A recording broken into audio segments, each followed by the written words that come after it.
지난 주간 특별 새벽 기도회에 보통 예수님의 고난 장면을 살펴보는데요. 이번에 특별히 우리가 로마서를 보고 있기 때문에 로마서의 말씀을 통해서 예수님의 고난과 부활을 함께 느껴보도록 하겠습니다.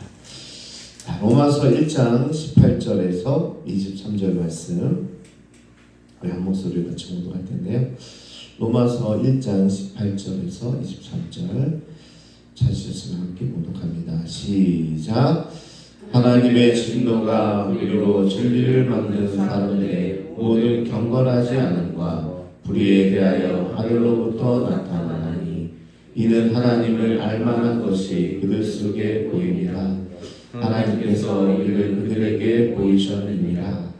창세로부터 그의 보이지 아니하는 것들 곧 그의 영원하신 능력과 신성이 그가 만드신 만물에 분명히 보여 알려졌나니 그러므로 그들이 핑계하지 못할지니라. 하나님을 알되 하나님을 영화롭게도 아니하며 감사하지도 아니하고 오히려 그 생각이 허망하여지며 미련한 마음에 어두워졌나니 스스로 지혜 있다 어리석게 되어 썩어지지 아니하는 하나님의 영광을 썩어질 사람의 새와 짐승과 기어다니는 동물 모양의 우상으로 바꾸었느니라. 아멘. 사랑하는 성도 여러분, 평안하십니까? 아멘. 우리는 지난주에 복음은 모든 믿는 자에게 구원에 이르게 하는 하나님의 능력이다. 그래서 복음이라는 게 우리를 구원케 하고 또 쓰러져 있는 자를 일으키고 또 예수를 믿게 하고 그런 능력이 있다. 이런 가슴 벅찬 선언을 들었습니다. 얼마나 감사합니까? 그런데 오늘 바울은 갑자기 분위기가 좀 바뀝니다. 하나님의 진노라는 무거운 이야기를 꺼냅니다. 솔직히 새벽기도 나와서 하나님의 은혜에 대한 이야기 듣고 싶지 진노 이야기 듣고 싶은 분은 아무도 없을 거예요. 그런데 때로는 우리가 듣고 싶지 않은 이야기도 들어야 될 필요가 있는 거죠. 그러니까 오늘은 하나님의 진노를 한번 인내하면서 함께 들었으면 좋겠습니다. 보석상 주인이 가장 비싼 다이아몬드를 보여줄 때 하얀 천 위에다가 보여주는 분은 아무도 없습니다. 뭐 위에다 보여주죠? 검은 천에, 벨벳 천에다 보여주잖아요. 그래서 여러분들이 잘 이미지가 안 떠올릴까봐 제가 그것을 입고 왔습니다. 이게 벨벳인데요. 검은 벨벳 있잖아요. 이런 천을 보석상들이 보석 가게 하시는 분들이 쫙 이렇게 깔아놓고 거기에다 뭘 올려놔요? 다이아몬드를 탁 올려놓으면 다이아몬드 빛이 탁 더 환하게 비치는 것을 우리가 보잖아요. 그러니까 마음이 뺏겨서 그렇게 사게 되는 겁니다. 하얀 천에다 이게 뭐 보석이 뭐 하얀 천이 더 빛나고 있으면 살 사람이 아무도 없는 거죠. 배경이 어두워야 다이아몬드가 얼마나 눈부신지 보이는 거죠. 마찬가지입니다. 내가 얼마나 망가진 존재인지 모르면 이 십자가의 은혜가 얼마나 위대한지 절대로 알 수 없는 거예요. 그래서 오늘 바울이 하나님의 진노 그리고 우리가 얼마나 죄인이라는 것을 보이면서 그게 거기서 끝나는 게 아니라 그 십자가의 은혜가 얼마나 귀한 것인지 그것을 이끌어가는 과정이다 라고 생각하면 되겠습니다.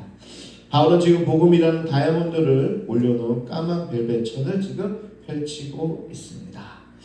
자, 그러면서 19절 20절에 보니까 하나님을 알만한 것들을 그들 속에 보여줬다 그렇게 이야기하고 또 그의 능력과 신성이 그의 만물에 분명히 보여줘서 알려졌으나 그들이 그것을 알지 못했다. 그러면서 핑계치 못하게 했다. 이런 말들이 나오는데요. 하나님은 온 우주 만물 속에서 당신이 살아계시다는 증거를 심어 놓으셨어요.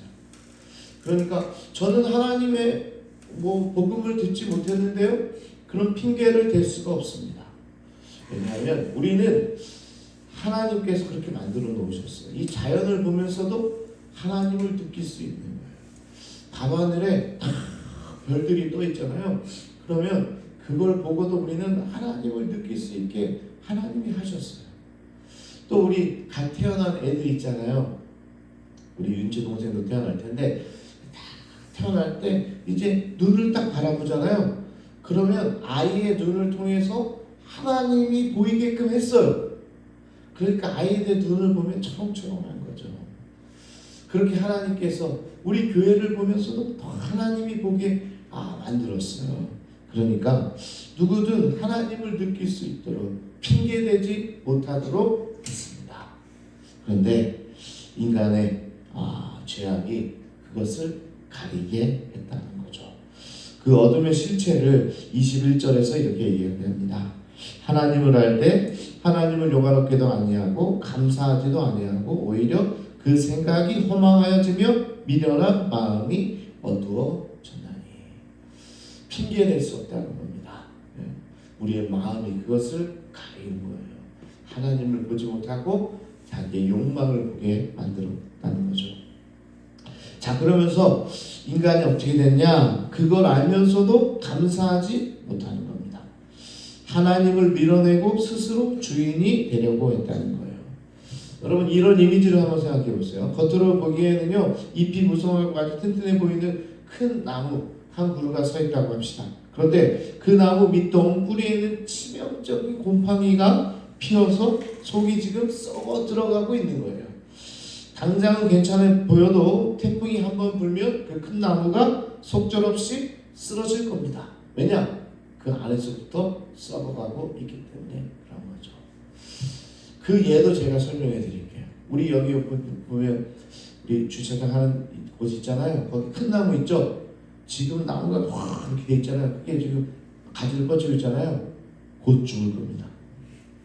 왜냐? 장로님이 어제도 장로님이 약이 뿌려놨어요. 왜냐? 그거 죽이려고 그러는 게 아니고요. 여기에다 우리 건물을 세워야 되니까 이 나무를 매려고 하는데 거기다 약을 뿌려놨어요. 그래서 나무가 곧 죽을 거예요. 근데 지금은 이렇게 그냥 어떻게 보면 저렇게 왕성하게 하지만 그 안에서는 뭐예요? 약이 들어갔으니까 이제 썩어가는 거고, 우리가 필요에 따라서 나무를 베가지고 이곳에 우리가 교육관을 지으려고 하는 거죠. 사실 저도 우리 예신이한테 혼났어요. 어제 거기다가 차를 세워놔가지고 이 새똥이 얼마나 많이 떨어졌는지. 지금은 정말 이 나무가 푸릇푸릇한 것 같지만 뭐예요? 안에서는 썩어가고 있다. 이게 우리가 오늘 이 말씀에서 하는 교훈이라는 겁니다. 우리가 되게 멀쩡해 보여요. 신앙생활 잘하는 것 같아.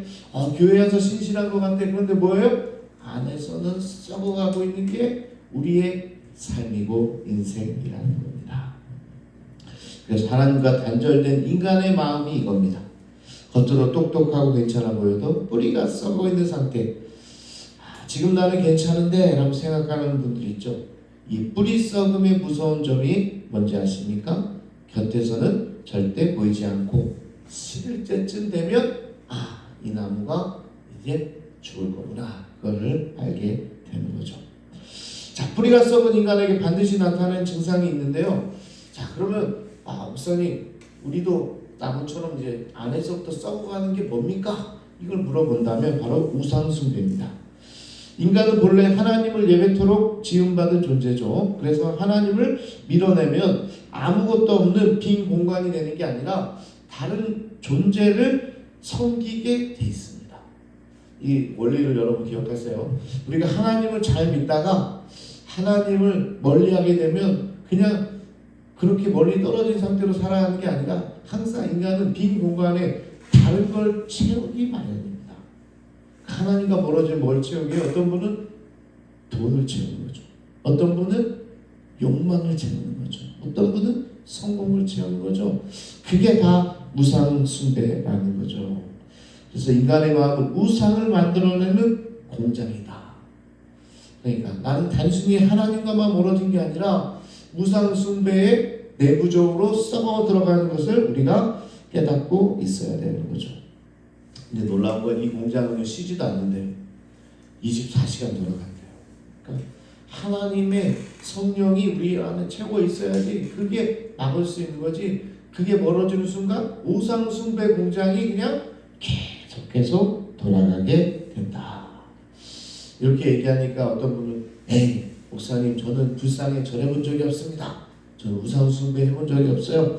이렇게 이야기할지 모르겠는데 오늘날 우상은 모양이 바뀌었다는 겁니다.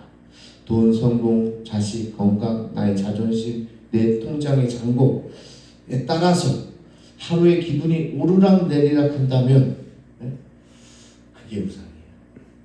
다른 게 아니라 통장 잔고를 보면서 어떡하나. 그럼 뭐가 우상이에요? 돈이 우상이에요. 야, 우리 자녀가 이제 고등학생인데 좋은 데 가야 되는데 그러면서 걱정하고 있고 혹시 좋은 대학 못 가면 나는 불행하다 이렇게 여긴다면, 여러분 한 분도 없지만 여긴다면 내 자식이 우상이에요. 내 자식이 잘 되기만 해야 되는데 이번에 뭐가 안 됐어 그러면서 막 불행하다고 여긴다면 자식이 우상이 되는 거죠. 자, 여기 있는 분들 중에서 가장 두려운 게 뭔지 한번 생각해 보시고, 잃어버리면 살 수 없다고 느끼는 것 한번 생각해 보세요. 가장 두려운 것. 근데 이거 없으면 나는 진짜 못 살겠다. 그게 우상이다 라는 사실이죠. 하나님이 아닌 다른 무언가가 내 마음의 왕좌에 있는 겁니다. 우리가 우상을 섬길 때 하나님이 내리시는 가장 무서운 심판이 이제 나오게 되는데, 자, 그게 뭘까? 여러분 뭐라고 생각합니까? 우리가 하나님을 멀리하고 우상을 섬기게 되면 하나님께서 당연히 심판을 내리시는데, 여러 가지 심판이 있겠죠. 뭐 앞길을 막을 수도 있고, 여러분 또 때로는 질병과 때문에 있는데, 가장 무서운 심판이 뭔지 아십니까, 여러분? 하나님의 가장 무서운 심판은 하늘에서 날벼락이 떨어지는 게 아니고, 앞으로 이제 24절, 26절, 28절 세 번이나 나오는 단어가 있는데 뭐냐? 뭘까요? 이거 아시는 분 계실지 모르겠네요. 하나님이 우리에게 가장 큰 심판하는 게 내버려 두는 겁니다. 내버려 두사. 이 단어가 나오기 시작합니다. 여러분, 집을 나간 자녀가 있다고 그래요. 나쁜 친구들과 어울려가지고 타락의 길을 걷고 있어요. 그럼 뭐 하죠? 부모가? 몽둥이를 들고 와가지고 찾아가지고 때려서라도 어떻게 막 머리끄댕이를 잡아서라도 너 이렇게 살면 안 돼. 너 여기 방황하면 안 돼. 그러면서 데리고 와야 되죠. 그게 부모잖아요. 그런데 그래? 너 마음대로 해. 이렇게 되는 순간 뭐예요? 포기해버리는 순간 그게 가장 큰 어떻게 보면 징벌이라는 겁니다. 자, 부모는요 눈물을 머금고 아이를 찾아오는 거예요. 그런데 그래, 네 마음대로 해. 손을 놓아버리는 것, 그게 큰 징벌인 거죠. 근데 마찬가지입니다. 우리 하나님도 돌아오지 않으면 뭐 때로는 징벌도 하고 때로는 뭐 힘들게도 하고 또 병도 또 가끔은 돌아오게 하니까 하나님이 하시는데, 그것조차 없으면 야, 하나님 안 믿었는데 내 생각에 아무 문제가 없네? 그러면 좋아할 게 아니고 뭐예요? 하나님이 나를 내버려 두사. 자, 그렇게 되는 거죠. 우리가 돈을 신으로 삼으면 하나님은 우리가 돈의 노예가 되어 영원히 메말라도록 내버려 두시는 겁니다. 그게 좋을 게 아니에요. 내버려 두는 거예요. 그러니까 악인들이 어떤 분들은 돈을 더 잘 번다. 그거는요 좋은 게 아니라 돈으로 망하는 길이에요. 하나님이 내버려 둔 거예요. 사람들의 시선을 신으로 삼으면 평생 남의 눈치를 보며 두려움 속에 살도록 내버려 두는 거예요. 내가 어떻게 사람들 어떻게 네? 하나님이 내버려 두면 어떻게 해요? 그 눈치 보며 살게 만드는 거예요.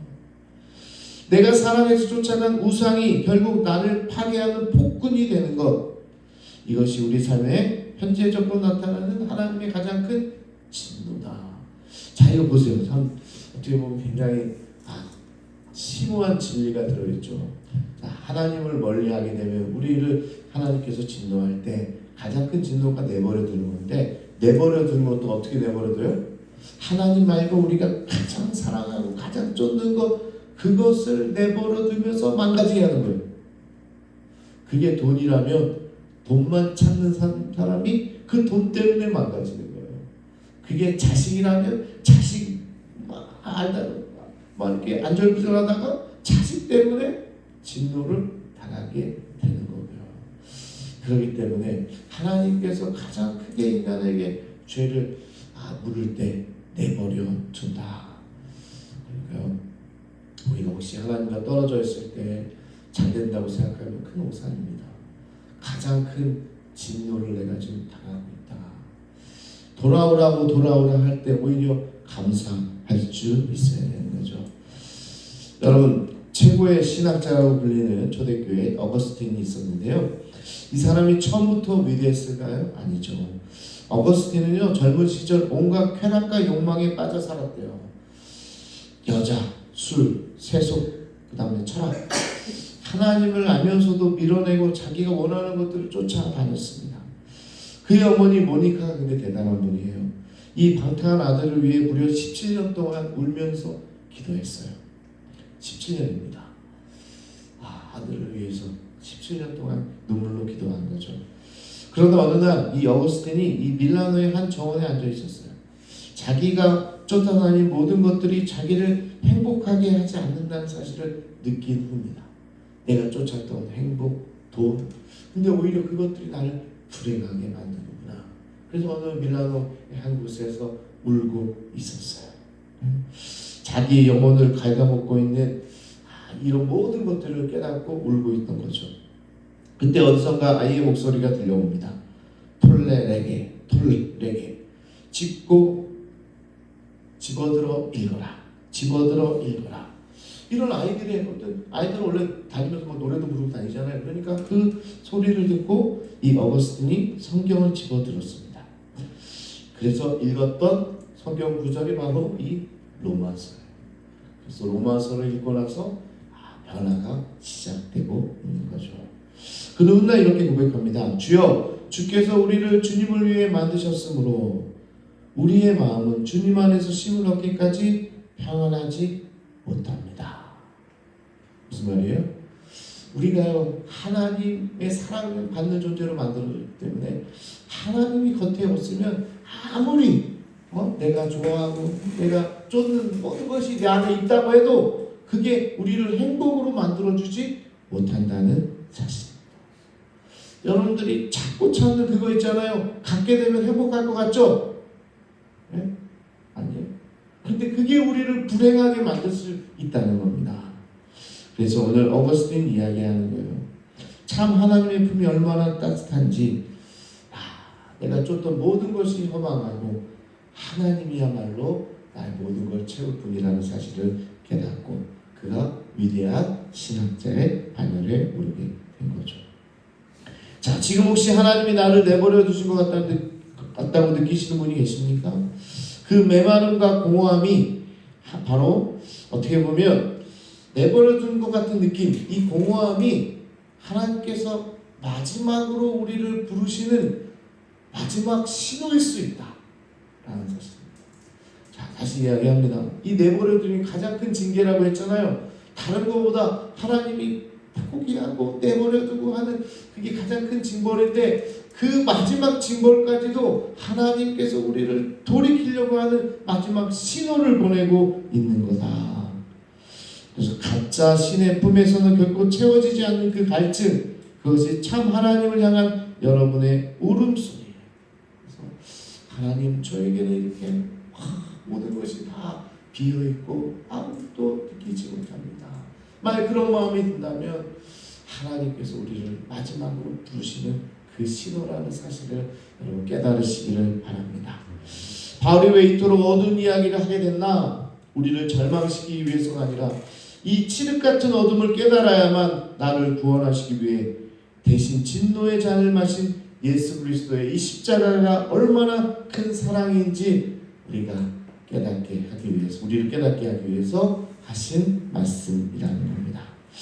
하나님은 지금도 우리가 돌아오기를 기다리고 계십니다. 오직 창조주이시면서 나를 위해 십자가 지신 하나님 한 분만을 내 마음의 왕자에 모시고 참된 자유와 생명을 누리는 여러분 모두가 되기를 축복합니다. 우리 첫날 좀 무거운 이야기를 했습니다. 저도 이 하나님의 진노 부분을 넘어가고 좋은 얘기, 은혜 얘기 계속하고 싶지만 이게 아니라 오늘 이 진노의 벨벳 검은 천이 펼쳐져 있어야 이 예수 그리스도의 십자가가 얼마나 우리에게 귀한 것인지를 우리를 통해서 느끼게 하기 때문에 오늘 바울도 이 로마서에서 하나님의 진노를 다루고 있습니다. 여러분 혹시 하나님의 진노 가운데 있지 않습니까? 내가 뭐래도 하나님께서 우리를 바라보지 않고 내버려 두신다는 느낌, 그게 하나님을 찾는 마지막 신호라는 사실을 여러분 깨닫기를 바라면서 오늘 방송으로 참여하신 모든 분들도 내가 지금이라도 주께 돌아와 예수 그리스도의 십자가와 동참하는 삶을 살겠다 이렇게 고백하는 여러분 모두가 되기를 축복합니다. 그런 마음으로 이 시간 우리 주여 한번 부르시고 통성으로 함께 기도하겠습니다. 주여